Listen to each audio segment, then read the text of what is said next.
Hi, my name's Jeff Gregor, and this is my comparative project for EDUC 5115. I chose two different math pieces for my comparative project. The first was a dissertation done by Colorado.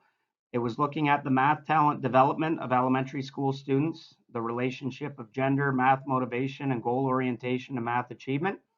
The next piece I chose was much shorter in nature. I wanted to see the comparisons between the two.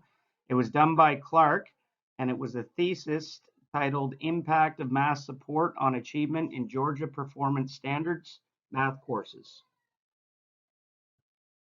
Both pieces that I looked at were similar in fashion and how they were organized. It's nice to see that there's consistency when submitting research. The first piece I looked at was organized into chapters, very similar to how I set up my EDUC 5800 project. It was broken into an introduction, review of relevant literature, methodology, results, and conclusions. The shorter piece completed by Clark did not have a literature review. And looking at my project, I also listed some subcategories to keep my work nice and organized. Looking at Colorado's dissertation, it was easy to recognize his research questions. He provided 6 of them in bullet form. And when you look at his results, he listed the questions as well to keep his work nice and organized. When I completed my meta-analysis for EDUC 5800, I had one underlying question as well as 4 sub-questions to research. Now, looking at Clark's piece, as I stated before, it's much shorter in nature. But he did not have a formal research question. He talked about what his research was going to be. He could have most certainly changed that and put it in question form, but there was no formal question listed. When looking at academic concepts and theories by the researchers, Colorado listed 5 of them: 3-ring conception and giftedness, the talent development project, school-based conception of giftedness, theory of human intelligence, and the talent development mega model. Now, since Clark did not provide a literature review, he did not have any academic concepts or theories listed.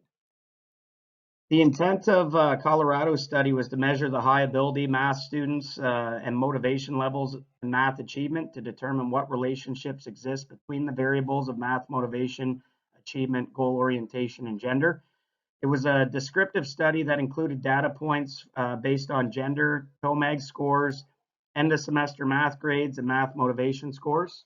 When looking at Clark's piece, it was a multiple regression analysis that was used to measure the impact of demographic and achievement variables on Math 1 and 2 transcript grades. When looking at both studies, I did not see any commentary or dialogue on methodology. When I completed my meta-analysis, I did use interviews as a source of data collection. In Colorado's research, it did state that he used 2 standardized measures to help with the investigation: a motivational instrument from which math motivation and goal orientation information were derived from, as well as a gifted math achievement test.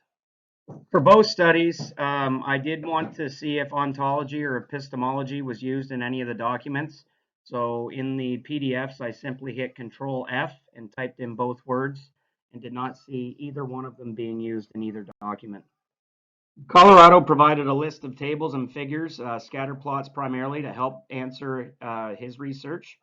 I like how he divided all the questions up individually and provided answers to each. I found this really helped keep the work organized and was easy to find the answers. Clark provided all the results in text format, but also used 2 tables, figures to present the data. I like how nice and organized the table was, as you could see the data clearly. The summary of the results were also listed in text form.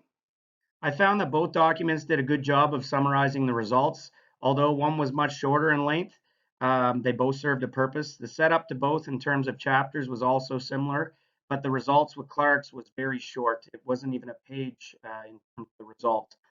I like how EDUC 5800 subdivides the chapters into specific sections, as it makes it much easier to find the information you are looking for. I would suggest that in Clark's piece to include a literature review and also elaborate on the results further. Even though Colorado's piece was much longer, I did find it very easy to find the information.